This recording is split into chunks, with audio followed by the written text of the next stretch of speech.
Picture this. You're finally retired. You're on that vacation you've been dreaming about. And all of a sudden, phone buzzes. You look down and the subject line says, your Social Security benefits have been updated.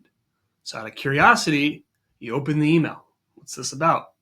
And then all of a sudden, as you read on, your heart sinks. The email says that your benefits have been permanently reduced. You're now about to start getting less money forever. Yes, a permanent reduction for the rest of your life. And this is the email that every single retiree fears, or should be fearing, because it's more than likely at some point in our lives we may get this email, because the Social Security Trust Fund is on pace right now to be depleted by 2033 if Congress doesn't do anything about it. And so what we're going to unpack in today's video is I want to show you exactly how you can prepare so that you're not caught off guard. We also want to go through the solvency of the Social Security Trust Fund directly from the public report and what legislative adjustments I believe need to be made by Congress so that email never comes. And lastly, we need to create a game plan. And that's exactly what we're going to do, where we're going to figure out how we can incorporate a strategy for your Social Security benefits directly into your plan, regardless of the outcomes, so that you can protect yourself before it's too late. And if you're just joining us for the first time, I'm Nick Cobio, certified financial planner and founder of Swell Financial, where we help people simplify their retirement journey one step at a time. Today's topic, Social Security. Let's dive right on in. You've worked your whole life. You've saved, you've invested, you've done everything right.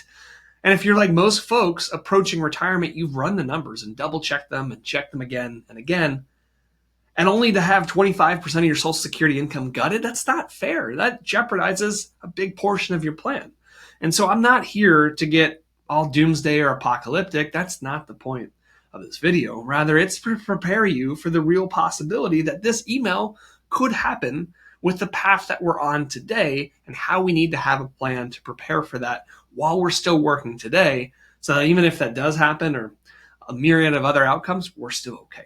Now, according to the 2025 Social Security Trustees Report, it's publicly available, link to it in the bio, the trust fund is expected to be depleted by 2033. That's 8 years away. Just because the fund is depleted doesn't mean Social Security goes away. That's not what we're saying, because 77% of Social Security benefits, even if the fund was depleted, could still be paid out because of payroll taxes. That's right. Social Security is funded by the American workforce. And so as you get paid, a portion of your paycheck goes to Social Security. And so even if that fund was at zero, you'd still get your benefits. It'd be a smaller, reduced portion, but it wouldn't be zero. So again, we know 77% isn't 100, but it's also not zero. So, and repeat after me, we're going to be okay. We still have to have a plan, but it's not zero. And so having that plan, it starts with acknowledging that Social Security cannot be your primary source of retirement income. We have to have other sources, whether that's part-time income, an annuity, a pension, whatever that is. And we know from reports, Social Security for some folks does make up as high as 50 to 90% of their retirement income. But as a retirement planner, I'm telling you, if you're still working today and your retirement success depends on getting 100% of your Social Security benefit, you're not ready to retire. That may be really hard to hear, but I want to make sure we could do something proactive today to stress test and add extra security into your retirement game plan while you're still working, so that you don't get shocked or blindsided in retirement. And we'll dive into later on in this video what different strategies look like, whether that's going back to work, cutting your spending, pulling more from your investments, which I don't recommend because that makes you really susceptible to a downturn. But the point is, we have to have a plan while we're still working. And if we could do that today, that strengthens our retirement to make it more resilient should any unexpected outcomes occur with Social Security. So how did we get here? Well, when Social Security was first created back in 1935 by President Franklin Roosevelt, FDR, the average American wasn't living as long as they are today. In fact, the life expectancy in 1935 was 61 years old, and today it's 79 years old because of medical advances. And that in and of itself, Social Security aside, is something we should be celebrating. Now, longer life expectancy comes with its own host of issues, including financial strain on resources. But we also have to understand that Social Security was originally intended to be a safety net for the final years of one's life. In fact, it was first called old age and disability insurance, and it wasn't intended to be something that people collected in retirement for decades on decades. Now, fast forward to today and how we got in the situation. Well, 69 million Americans now rely on Social Security right now. And people, as we mentioned earlier, are living longer lives, which means benefits are being paid out for much longer. And actually, as of 2021, first time in history, more people are collecting benefits than paying into the system. Think about that for a second. That's like trying to fill a bucket with a hole in it. No sooner do you put water in, it's sprung a leak, and you're never going to get ahead. And because of this imbalance, Social Security had to start tapping into its reserves, its trust fund, and it's not infinite. Now, think of all those things I just named. Let me name a couple more for you. On top of that, we also have inflation. Social Security is one of the best investments out there in keeping up with inflation because it gets adjusted annually. That's right. Your cost of living adjustment with Social Security is based off the prior year, and you get a raise each and every year. So if we go back to, I think it was 2022 when inflation spiked, that 2023 benefit increased by something like 8%. But what does that do to the reserves? It's paying out more money, so it's putting greater financial strain on it. And what about payroll taxes? Well, what happens in a recession? When a recession happens, there's fewer jobs to go around, and fewer jobs means less money going into the Social Security trust. So we have inflation, we have recessions. Those aren't good things. And then we also have just, hey, we'll just call it political gridlock for what it is. Neither party wants to budge or be responsible for this issue. We call it the political football. It's the hot potato. But we also have to pause here for a second because we need to be students of history, right? Too often we think this is the first time as our generation we're ever going through this, but this has happened before. You see, back in 1983, Congress raised the full retirement age. That's the age at which you can begin collecting your benefits and not receive a reduced amount, or you could choose to delay it and receive an even bigger amount at age 67, 68, 69, 70, but Congress in 1983 raised the full retirement amount from 65 to 67, kept the system afloat, and it worked, but only for a while. That's where we are today. And so, yes, there's plenty of levers that Congress can pull to keep your Social Security going and for you to get close to or even the full benefits. Now, some of these include, and I've talked about it in some of my other videos, but the point is Congress has done it, and there's ways that they can continue to do it, which includes reducing your Social Security benefits, not a fan.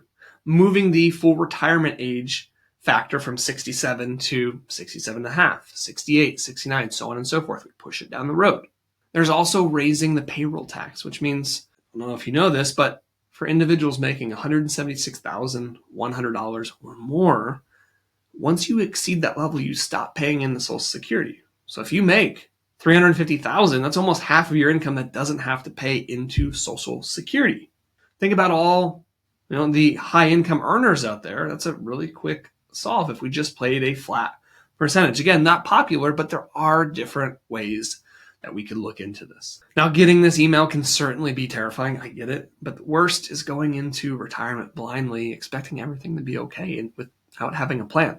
And so let's look now at the damage that it could have on your retirement plan without anything in place. Repeat after me. Social Security is only one source of my retirement income. That's right. Just one source. And I don't want you to let somebody or something impact or jeopardize your retirement. After all, you've worked way too hard. You've saved, you've invested, you've done everything right. So don't put it in somebody else's hands. And that's why we have to have a plan. And so if you're still working today and you're running your numbers, here are some steps that you can take to ensure that your plan is airtight regardless of what happens to Social Security in the future. Now, it all starts with knowing your numbers. You've heard me talk about this before, but retirement is a basic math equation. It's what you have coming in minus what's going out. And so what I want you to do in this exercise is link, what do you have coming in right now? Is it Social Security, a part-time job, rental income, a pension, whatever that is? Go ahead and sum it all together. And now let's look at our expenses. What's going out? And what I want you to do with those two numbers, once you've written them down, is take the difference of the two and what do you notice? If your expenses are bigger than your income, well, that difference, that shortage has to come from your portfolio. And I've talked about it in other videos. I'll put a link in the description below those past videos of where we talk about how much you could safely and comfortably take from your portfolio without depleting it too quickly. And now in this exercise, what I want you to do as you're still working is take your Social Security figure of what you're going to take at your claiming age, if it's 65, 67, 70, and now reduce it by 25%. Does the number still work? Now do it again. Reduce it by 50%. Does the number still work? And so once you run those numbers, here are some proactive tips that you can do while you're still working today to strengthen your retirement plan should Social Security get reduced. First and foremost, you could just flat out save more as if Social Security is going to get reduced, right? That's an obvious one. But the second one is we could build a second income source, right? Whether that's a pension, a part-time job, saving more and creating more of a distribution, or if it's rental income, whatever it is, we have more sources of income and we're diversified in that way. We have that passive income. Now we're less dependent on future Social Security reductions. And then the last one, I really like this, especially for my folks living in high cost areas. Think California, parts of Texas, New York, Florida, wherever. We could do the old geographic arbitrage, right? We could downsize. We could sell our house in a high cost of living area and go elsewhere. Point is, there is something you can do. It's in your control. And if you're still working today, review these things again, go through your plan, cut the benefits, run them again. And if you need help going through the numbers, that's what we're here for. Click on the link in the description below.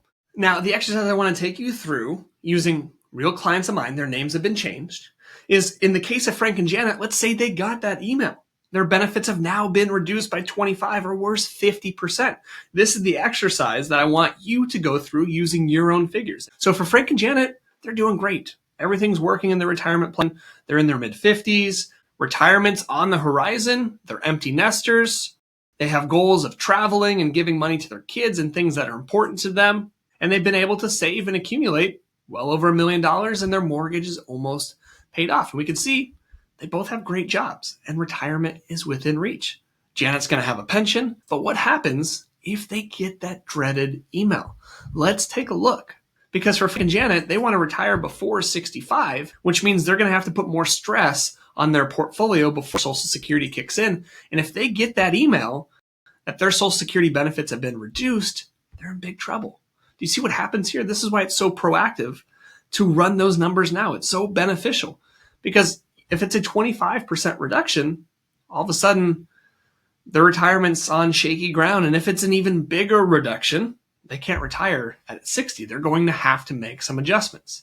And so let's take a look at their cash flow and what that actually shakes out to, right? This is their base facts right now, which says, okay, if they retire at 60, here's where the money's coming from. Social Security is not going to start for them in this case until much later at 65. So let's go ahead and skip ahead to 65, 66, 67, see when Social Security arrives. Okay, it's at 67.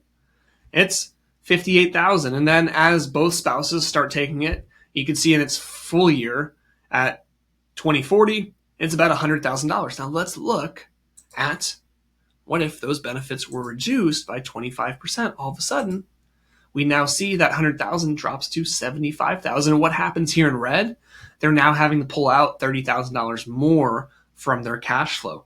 And if it's reduced even further by 50%, that number changes to $72,000 that they're having to pull out from their investment portfolio. And when we look at the distribution rates, it jumps from 1% to 2% to over 4%. And that's really dangerous as we get closer into our retirement because these numbers are going in one direction. It's just not the way that they should be going.